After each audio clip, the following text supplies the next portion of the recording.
नमस्कार, मैं स्वागत करती हूं आपका खबर इंडिया न्यूज में। आइए नजर डालते हैं आज की खास खबर पर।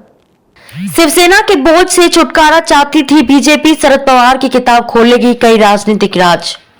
एनसीपी प्रमुख शरद पवार की किताब लोक माझी संगाति का विमोचन मंगलवार 2 मई को सुबह 11 बजे यशवंतराव चव्हाण ऑडिटोरियम में हो रहा है।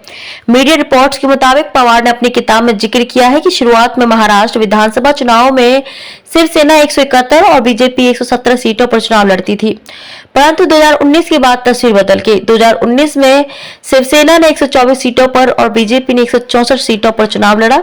बीजेपी खुद के बल बहुमत पाने और शिवसेना का बोझ उतार फेंकने के अति आत्मविश्वास से लवरेज थी।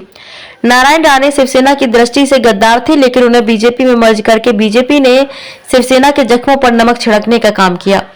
पवार ने अपनी किताब में यह भी लिखा कि 2019 में राज्य विधानसभा की 50 सीटों पर बागियों ने चुनौती थी। इनमें से ज्यादातर बागी बीजेपी नेताओं की सह पर और पार्टी के आशीर्वाद से बागी के रूप में चुनाव मैदान में थे। मोदी शाह से शिवसेना को थी अपेक्षा। रिपोर्ट के मुताबिक पवार ने अपनी किताब में लिखा कि नरेंद्र मोदी और अमित शाह की बॉडी लैंग्वेज और बयानों में शिवसेना के प्रति कोई सहानुभूति नजर नहीं आ रही थी, लेकिन शिवसेना की बीजेपी से पहले की तरह ही अपेक्षाएं थी।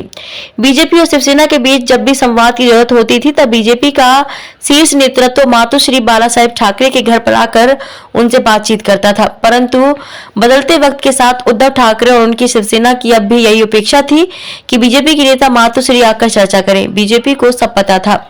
बीजेपी का साधारण राजनीतिक गणित ये था कि शहरी क्षेत्रों में शिवसेना की ताकत को खत्म किए बिना राज्य में उसका वर्चस्व स्थापित नहीं हो पाएगा और शिवसेना के नेतृत्व और उसके नेताओं को यह आभास हो चला था कि बीजेपी उसका अस्तित्व ही खत्म करने पर उतारू है। इसलिए उनके भीतर गुस्सा था, परंतु दोनों सत्ता में एक साथ थे, इसलिए उनके गुस्से का विस्फोट नहीं हुआ, लेकिन भीतर ही भीतर आग सुलग रही थी। खबरों में अब तक के लिए बस इतना ही। फिर होगी आपसे मुलाकात ऐसे ही एक खास खबर के साथ। तब तक के लिए नमस्कार और बने रहिए खबर इंडिया न्यूज के साथ।